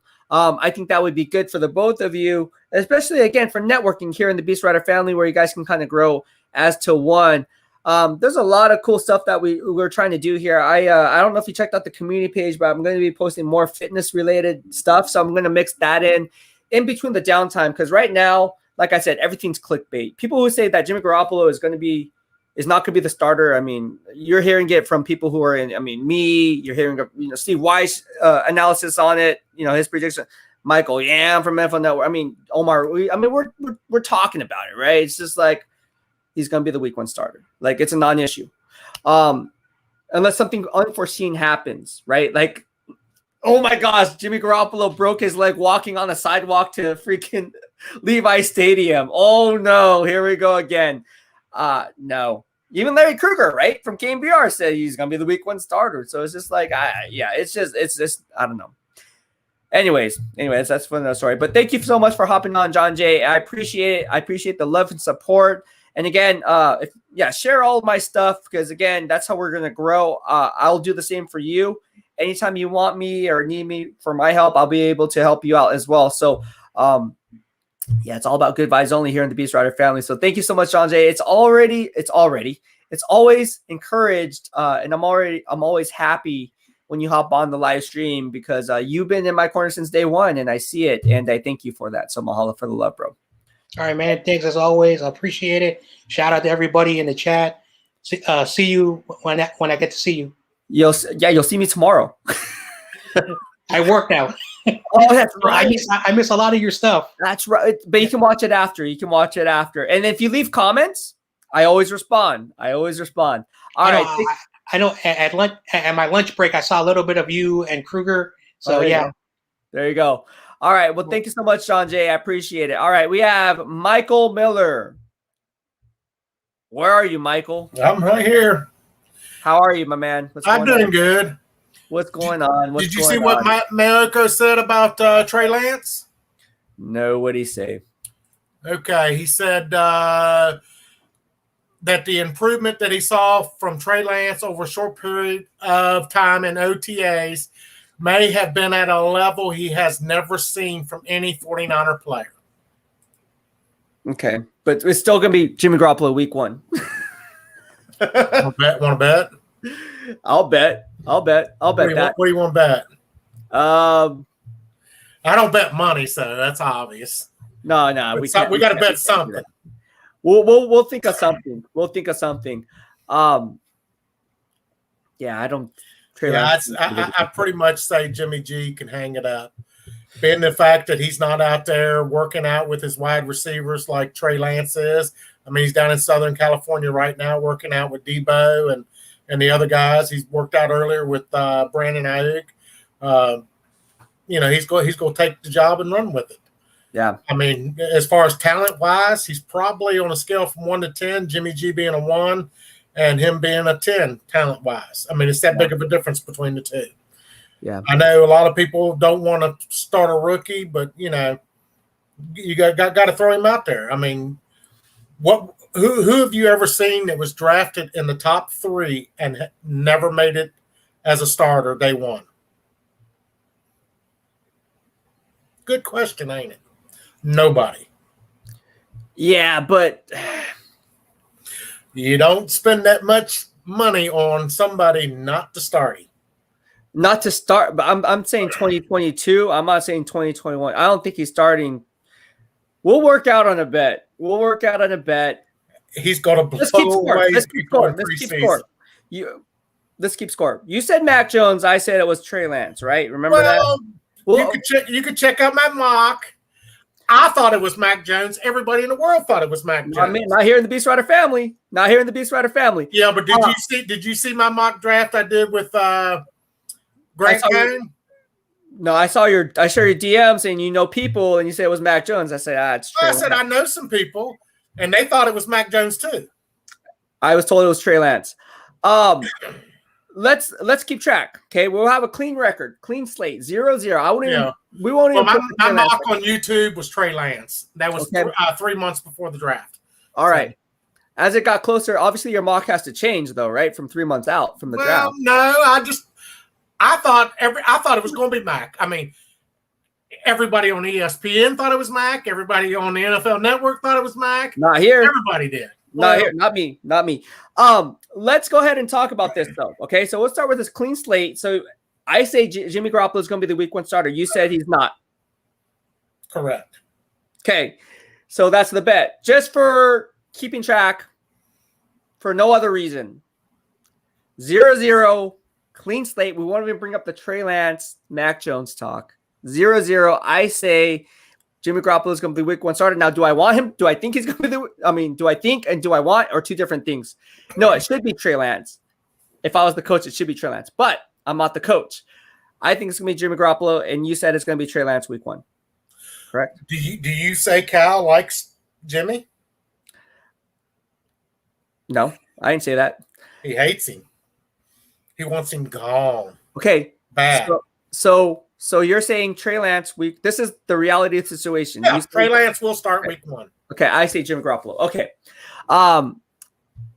This is cool. This is going to be fun. All right, because when I'm wrong, I'm going to be like Michael Miller was right, and then you can be like BEASTwriter was wrong. Now watch me be wrong. But that's what makes this fun. We really don't know. I mean, we don't know. We don't know yet. I just know Cal has. He's in charge of the game day roster, and who plays and who doesn't. Yes. And if he doesn't like somebody and he's in love with the other, he's gonna share the love with the other. Just my opinion. And I think preseason's 6 weeks away. You're gonna see some stuff that we ain't never seen from a quarterback ever in this young kid. He's picked up the offense. He's running with it. I don't think he struggled one iota with his big playbook like some other people have. All right, so let's put up some predictions here. I think this is fun. Okay, we can change things now up until let's say we can change. I'm not going to change my mind. You could change, but I won't. All right, so here's one. Eric Armstead. How many sacks will he have in 2021? The over or the under? Okay, is it going to be over 6 or under 6? Under 6. Ooh, wow. He's a bum. Yeah, I think he's a marginal sub starter, but I think he could lead the league in sacks because he's in still field 2.0. Because if Nick Bosa's there, he's going to eat. I'm telling you, Eric Armstead is going to ball out of control. And you know the beef I have with Eric Armstead on Twitter. It's all been well documented, the personal attacks he made on me, which is fine. Whatever. I don't like him. I mean, I just think he's kind of a stuck-up person, if you ask me. I know. But I think he can I think he can lead the league in sacks this year if Nick Bosa stays healthy. Because he's going to be kicked inside, like Larry Krueger said, and he's going to be able to eat. Now, and by the way, the guy we got from the Rams Samson is impressing all of his teammates. Yeah, yeah. What they see. Yeah. Samson Newbecam. I messed up his name so many times. I said the same thing. The Rams guy. I said the same. Yeah, I don't even try the last name. Just Samson, that's it. You should just say the number. You know, number 50? Yeah, that guy. Yeah, that guy. Whatever number he is. But he's impressing every one of his teammates. Yeah. All right. Arun Singh says he will have 5 sacks as in Eric Armstead. I would pick, if you'd have said 3 over or under, I'd have said under. Wow. I don't think he's going to have more than one to 2 sacks this season. Wow. Okay. Yeah. Edward Brito says Armstead will bounce back because he's not doubled. Well, if you get kicked inside, you're going to be more doubled than if you're setting on the edge. When has he ever been doubled? He's been doubled sometimes. When they kick him inside, he's been doubled on, I would say, not without Buckner there. I mean, with Buckner there, he was never doubled. Right. You know. No, but last year he was doubled. See, the thing is he was singled up more times than not last year. If you look at the game film, and that's the misconception that people are saying is like, well, Bosa back. He's the only person that was singled up more than him was the guy that's playing in Oakland right now, Solomon Thomas. Mm-hmm. Solomon Thomas will Solomon Thomas have more sacks than Eric Armstead this year? Here we go. I'm gonna say no. I'm gonna have to go with Eric Armstead. I'm gonna say Eric Armstead's gonna have more sacks. With Solomon Thomas. Okay, so that's another one. I don't like Solomon Thomas. All right, Eric Armstead better freaking ball out because my predictions are on the line, Eric Armstead, if you're watching this, which I know you are. So I said Eric Armstead is going to have more sacks than Solomon Thomas. You said Solomon Thomas is going to have more sacks than Eric Armstead. Yeah, it's going to be 3 sacks and 2 sacks. Okay. In other words, Sampson is going to have more than both of them combined. Oh, wow. That's interesting. That's interesting. Okay, how about this one? Kinlaw. Let's do Kinlaw. I'm his biggest inspiration. He thinks of me all the time. He said it. What is the over-under for sack total for Javon Kinlaw in 2021? Is it going to be over 8 or under 8? I was predicting around 6, so it'd be under. Okay. And 6 would be a good year for him. Absolutely. That's why I said 8. Yeah. Good. Yeah, I said he's going to have anywhere from 5 to 10 sacks. If Bosa's beside him, it's got to be. He's got to be good. You know, it's not going to be that 1.5 sacks like he got this year. Right. So right. All right. Monica said, "Beast, did you see Ibukam working out? I think it said he was squatting 500. Would you advise against that?" Yeah. I went ahead and I talked about this on Twitter a little bit earlier. I said I was going to talk about this on the live stream. Samuel Ibukam squatting 500 pounds is not really squatting 500 pounds because he has resistance bands. And the rationalization for the person who put up that, I'm not going to call anyone out, but the rationalization for the tweet that was put up there and then rationalizing why he was using resistance bands had no substance as to why the bands were being used. Look, you use resistance bands for resistance. It has nothing to do with the mind-muscle connection. When you talk about mind-muscle connection, it's about form over everything. You need to get the proper form down, and you need to use stabilization, endurance training, which activates the core muscles. That's where the mind-muscle connection is going to come into play. It has nothing to do with the resistance bands and why it's hanging from the top. It's to take the load midway through your squat. I talked to a 49ers trainer, and we looked at this video late last night together, personally, sitting next to me, and he was like, "Yeah, Beast, you're right." I was like, "Why is he doing this?" I don't know. Can you get stronger by doing a lot of lighter weights or a little of heavy weights? You cannot get stronger. You can. The way it works is if you're going for muscle growth, you want that range at the 8 to 12 rep range. If you want to go for higher rep count to get mind-muscle connection, whatever the case may be, then you go from the 12 to 15 range. If you're building up for strength and power, that's the strength endurance training that you talk about. And that's in anywhere from the 4 to 6 rep count. Even the 1 to 5 rep count, you can say, considering it's a power movement and a compound movement like a squat. So if I was training somebody, one, I wouldn't use resistant bands in that way. Not saying that the guy's using it wrong. I mean, the guy's getting paid doing it. I'm just the one analyzing it. But food for thought. Don't take my word for it. What I saw, the same thing that one of the guys who trains, obviously the 49er players themselves, says the same things. Like, Beast, you're not wrong, man. Gave me a full list. And I said, isn't the rationalization for putting up this video and then rationalizing why resistance bands are being used is wrong? He's like, yeah, it doesn't make any sense whatsoever. So don't take my word for it. Take it from people in the industry. That's why I have people like Steve Wyche on the show. Don't take my word for it, even though most of you do. That's why you're in here. But get another opinion and see what they have to say. And again, when it comes to Jimmy Garoppolo, our track record is 0-0, man, right now. But Steve Wyche says Jimmy Garoppolo is going to be week 1 starter. I say he's going to be week 1 starter. Mike Am says he's going to be week 1 starter. And we're going to have to see how this plays out. Now, watch all of us be wrong and you be right. We just never know. Michael Miller, thank you so much for tuning in. Yep. as always, and we're going to be doing 2 live streams. I don't have access to your 49er fans 49er fans for life Facebook page. I'm on a moderator there, but I don't know if you want to put on the notifications. Just post it in there and just message me on there and say, hey, I posted it in there, tag it to the top, which I always do with the others. Okay. When I see any of them in there, I tag them to the top. Because they're scheduled out. They're scheduled like weeks in advance. So like if you look, those scheduled weeks in advance, but I don't want to be bombarding you with spam. Like, hey, Mike Miller, we're on, Mike Miller, we're on. I just had a viral one on what's his name? Less than a week now. I got 25,000 views on it. Oh wow! Mine that I did with Grant. So okay, yeah. Well, I guess we have to do one. That's due to posting it into the group. Okay. Well, I guess I got to do that then. And tell people to subscribe because we run cool giveaways. You know that. So thank you so much, Michael, for hopping on the show. Peace. Appreciate it, bro. All right. We have Amin the Dream on here. Amin, how you doing? I'm good. What's up? I like the show with Steve Wyche.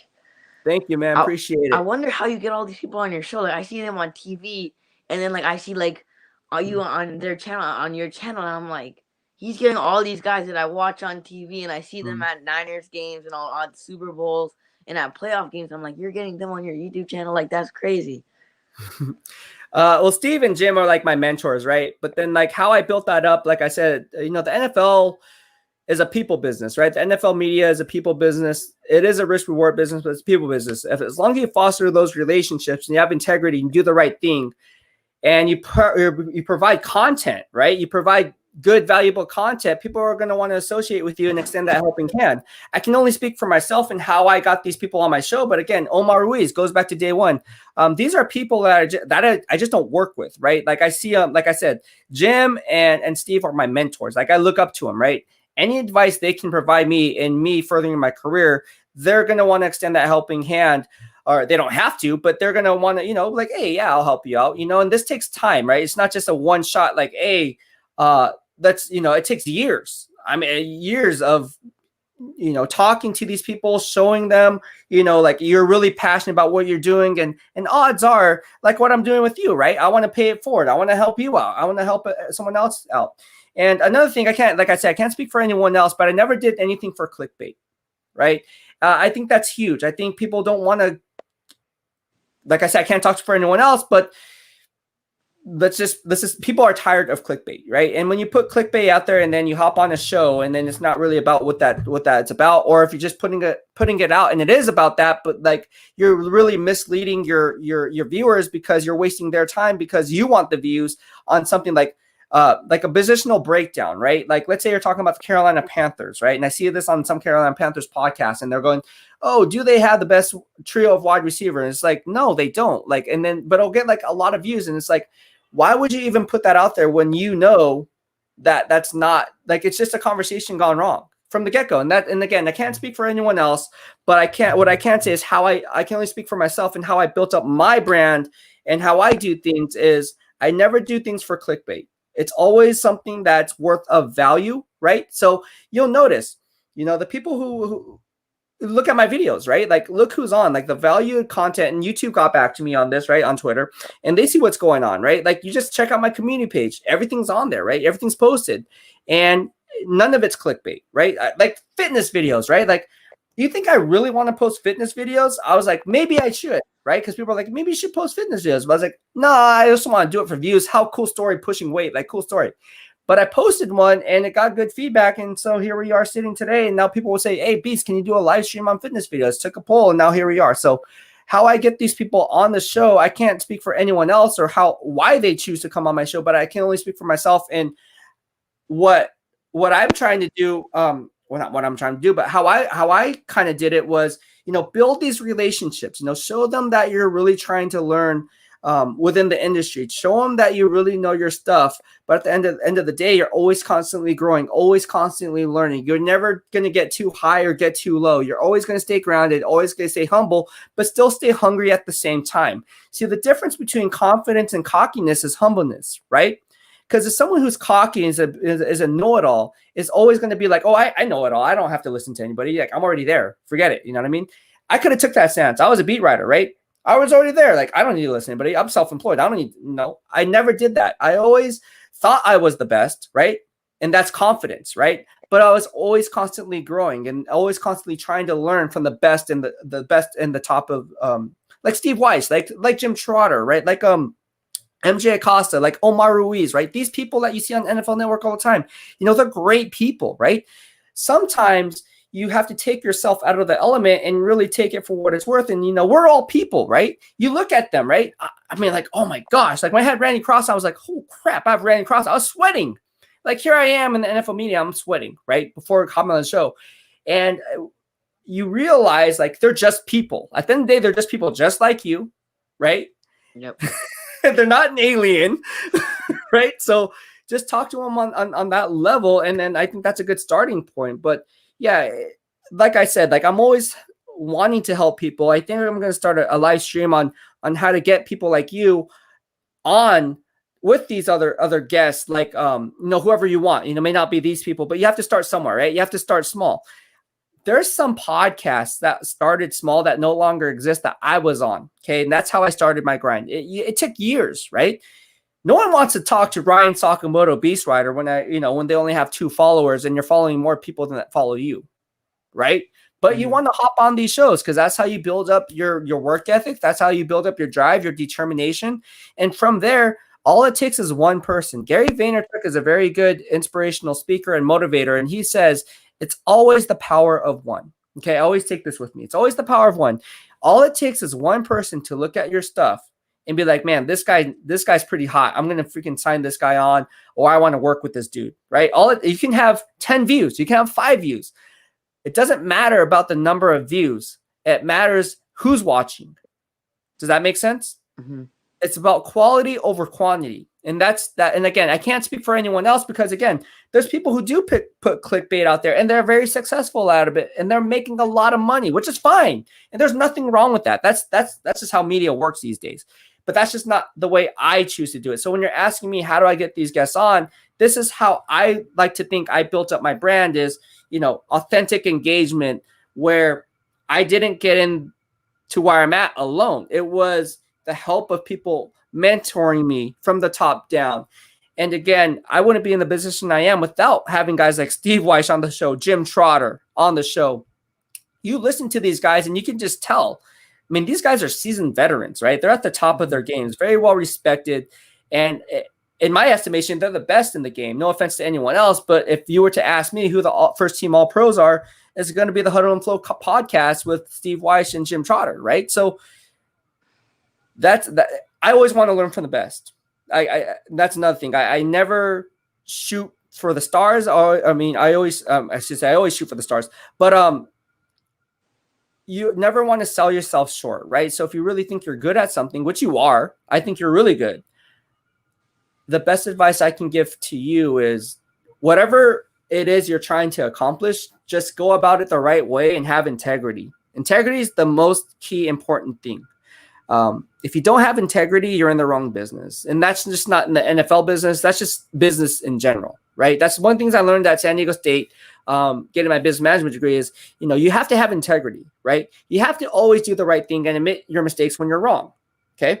If you don't do that, you're going to find yourself in a tough spot. So always have integrity and really work off of that and be genuine and authentic, right? Don't be fake, because you're in the media, people can see right through that, right? I can tell right off the bat, oh man, okay, I'm not so sure about this guy. So that's something that I would say for a 14-year-old, someone like you is, to have integrity and just build up your value of your channel, and someone's going to find you. You're already there. Don't worry so much on collabing with these bigger names.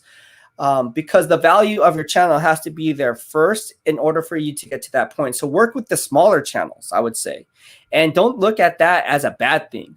I actually looked at that as a good thing because it's like, man, someone actually wants to hop on. And again, you never know who's watching it. It could be a fake channel, bro, with like 5 followers, but that fake channel, you don't know who created that channel. It could be at ESPN, it could be at NFL Network. You don't know, dude. Like you never know. Truth be told, you never know. So yeah. Anyways, Fortnite's first takes. Thank you so much, and mahalo for the super chat. He says Armstead is a product of who's around him. His only productive year was with Bosa and Ford. I agree with that 110%. What is your take on that? I agree with that also. 16 sacks in 3 years. We talked about it on our show 2 weeks ago. I think we talked about that he couldn't do it without Bosa and Ford. The 10 season sack. He had 10 sacks in that one season when he had Bosa and Ford, and also DeForest Buckner. There you go. Without those guys, nothing. 3 sacks, 5 sacks here and there. What's the over-under for Eric Armstead? Number of sacks in 2021. Is it over 8 or under 8? Now I'm not gonna give you 100% answer on this because it all honestly depends on how well Nick Bosa plays and if he plays at an efficient level. Because if Nick Bosa doesn't play efficiently, then Eric Armstead isn't doing nothing. He really isn't doing nothing. He's gonna give you maybe 5 sacks if the Niners are lucky. If Nick Bosa is playing at a high level, yes, I could see over 8 sacks or even just 8 sacks. But if Nick Bosa isn't playing at a high efficient level, no. Okay, so then let's piggyback on that. So Nick Bosa, over under 10 sacks or under 10 sacks? Under 10 sacks. Wow. He's coming off 2 torn ACLs. He had one last 3 years. He tore his left ACL, and last year he also tore his right ACL. So two torn ACLs in 3 seasons. And Nick Bosa, even in college, he wasn't a big sack guy. He wouldn't give you 15 plus sacks. He's not a big sack guy. And in 2019, when he played at his full health, when he only had one ACL that was gone, he put up 9 sacks while Eric Armstead put up 10. So with 2 torn ACLs, I'm gonna say he's going under. He's not a big sack guy anyways in general. So I'm gonna say under. I'm gonna say over. I think Armstead is gonna go over. No, I know that everyone's like, oh, BEASTwriter Armstead hit. No, I'm not. I'm a realist. I do think Armstead's gonna go over 8 sacks. So Armstead, if you're watching, you have to go over 8 sacks because BEASTwriter said you have to go over 8 sacks and get to the quarterback. What else is on your mind, man?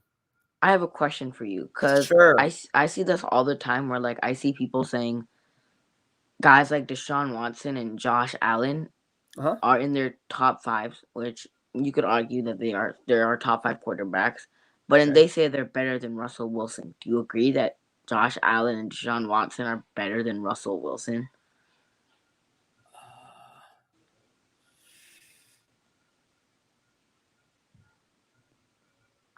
Deshaun Watson, maybe, but I would say no. Russell, you can't argue that. Russell Wilson is a top. No. What article is that? Who put that out there? That's not an article, but I see people making top 10 quarterbacks list on YouTube. Okay, well, don't follow those people. I don't follow those people, but I see it. Like, right, I see it, and I'm like that's ridiculous. Even like sometimes I'll go look at NFL, like on the NFL website, and they'll put like guys like Mahomes and Rodgers, and they'll even put like Josh Allen over Russell Wilson, and I'm like, seriously, like you're putting Russell Wilson below Josh Allen and Deshaun Watson. Let's put Deshaun. I know Deshaun Watson's already in a bad situation, but let's just put Josh Allen, like Russell Wilson. He cooks the first half of the season. Yeah, let Russ cook. He plays like an MVP caliber player. For the first half of the season, for like the last 3 seasons, behind a bad offensive line, with a bad defense, and they added Bobby Wagner. They added Jamal Adams last year. Without Jamal Adams, just Bobby Wagner on that defense. Yeah. And just a horrible offensive line. 2017, 34 touchdowns, 11 interceptions. 2018, 35 touchdowns, 7 interceptions. 2019, 31 touchdowns and 5 interceptions. 2020, 40 touchdowns, 13 interceptions, and 4,000 passing yards behind a bad offensive line and not such a good defense. Yeah. What does Josh Allen have to work with? Stephon Diggs led the league in receiving yards. Cole Beasley, who put up almost 1,000-yard season this year. Yeah. He has a pretty darn good offensive line. He has an okay running back. And they have some pretty good defensive players. Terrell Edmonds, Micah Hyde, Tre'Davious White. So there's talent in Buffalo. Yeah. Russell Wilson, outside of DK and Tyler Lockett, there really isn't anything special. Chris Carson is underrated. But besides that, playing in a bad offensive line, that's hard to do. And you can put Mahomes behind a bad offensive line. And look at the Super Bowl. Mahomes couldn't do nothing. Exactly. Mahomes, nothing. Exactly. Yeah. I had this theory before the Super Bowl. I said the only way you could beat Patrick Mahomes and the Chiefs is if you outscored Patrick Mahomes and the Chiefs. Because I never thought you could stop Patrick Mahomes and the Chiefs. I never thought it was possible. I was like, it's a miracle if you stop Patrick Mahomes and the Chiefs because that's legit impossible. But Patrick Mahomes behind a bad offensive line couldn't do nothing. Yeah, my Super Bowl prediction was I played out exactly how I saw it, man. I said, when you have Mitchell Schwartz and Eric Fisher both out, Pat Mahomes is going to be running for his life with that defensive front seven of the Tampa Bay Bucks, and you saw that. It was no question defense wins championships there. Yeah, great points. Great points. No, Russell Wilson is definitely better than those two quarterbacks. I don't see that's clickbait, bro. It goes back to click. How is that not? Russ is MVP first half of the season. So to even argue that Josh Allen is close, like no. And even the stats, Josh Allen put up 35 touchdowns, 30-something touchdowns and 7 interceptions, which isn't bad. But does he play like an MVP? He plays well, but is he considered an MVP player? No. Yeah. And this was only one season. Next season, he could be absolutely horrible. Right. So, and Russ does it with a bad offensive line. Mahomes can't even do it with the bad offensive line. So if Russ has been doing it, winning 10-plus games for like the past, Russ has been doing it for like since his rookie year. After his rookie year, they made the Super Bowl twice in a row, and he's been giving them 10-plus wins. And without Russell Wilson, that team should have been in rebuilding mode. That team should have been getting top 5 picks in the draft every year. And Russ still gives them 10-plus wins per season, takes them to the playoffs with a bad offensive line and a bad defense. Yeah. And even before DK Metcalf, he had Tyler Lockett and Doug Baldwin, which aren't bad, but still to be able to do that and still put up 34 touchdowns, 35 touchdowns is insane. He's definitely way better than those guys. Yeah, Russell Wilson is a Hall of Fame quarterback, no doubt about it. First ballot Hall of Famer. He's going to be in Canton in no time. I'm in the dream. Thank you so much for hopping on the live stream. You have been excellent. And it's funny because I saw your comment. You're like, how do you get these guys on your show? Yeah, that's the best advice I can give you, man. And again, there's like no bulletproof way. I mean, I think work ethic absolutely has something to do with it. But again, have integrity and foster relationships with people. No, it starts small, right?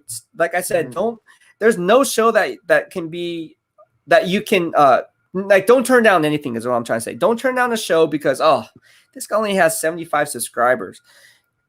I'll hop on it. Sure. Let's hop on, because again, karma is a real thing, right? It's paying it forward. And again, that they helped me get to where I am. So I want to help you get to where you need to be. And that's how it should be.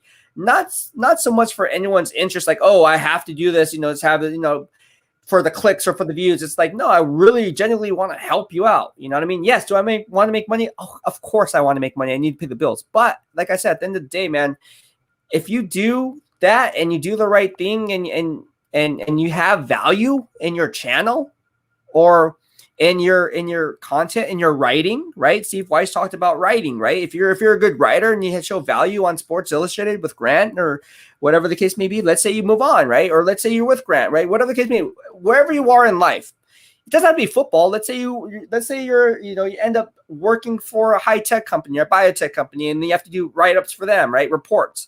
Be the best at what you at that, right? Paint the picture with your words, and I think that's value words that you would never otherwise you would never have heard those words from Steve Wyche. You're not going to Steve Wyche go on NFL Network talking about writing. You know what I'm saying? Like, this is like valued content, bro. Like, you cannot get that anywhere else, and you just got free information from Steve Wyche. So, yeah, there you have it. Thank you, Steve, for doing that, and thank you for Amin the Dream for hopping on the show. Really appreciate it. You got to hop on more often, man. I try, man. Your shows are like early in the morning. Hopefully by next week I should be getting on those also in the morning. I'll try.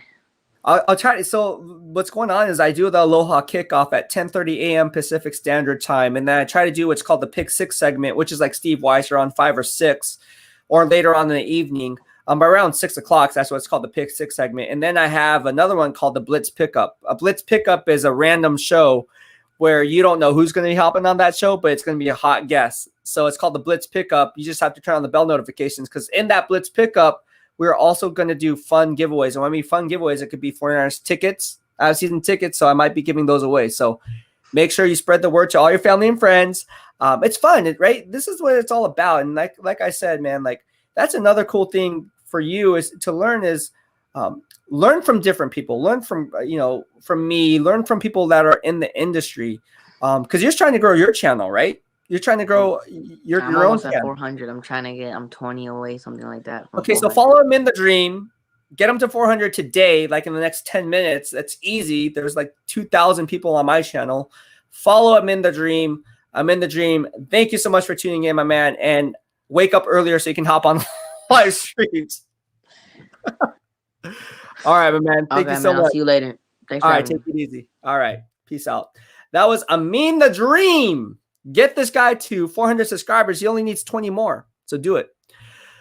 All right, Good Vibe Tribe. Monica Canamis says yes. That is very, very true. All right, I think we're going to finish wrapping up this live stream. Again, if you liked what we had to say, please hit the subscribe button in the lower right-hand corner of your screen as we stay up to date on all things Beast in real time. I want to take this time and say thank you again to Steve Wyche of NFL Network for going ahead and hopping on this live stream. He was just on NFL Network Total Access just literally 30 or 45 minutes before hopping on my show. So I really appreciate him taking time to go ahead and do that and meeting with all of you. Again, we're having the hot guests come on the show, the best of the best, in my opinion. We had Omar Ruiz on. We had Jim Trotter on.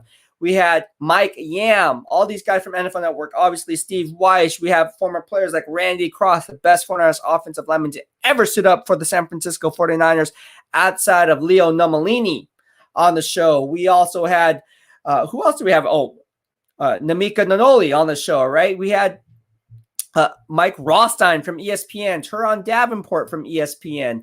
So the hits keep coming. And again, I wouldn't be here without your love and support. So again, mahalo for the love. And thank you for always tuning into the BEASTwriter family and hitting up our live streams where social media engagement is encouraged.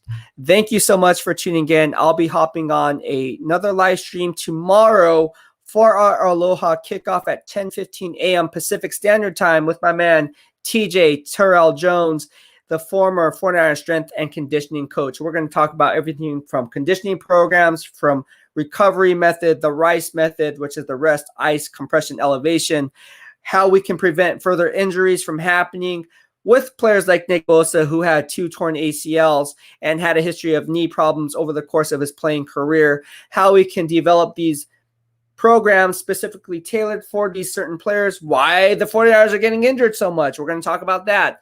What are some things that we can do to kind of prevent that from happening, and how can we better position ourselves as an organization or as a football team in ensuring that future injuries do not occur or reoccur.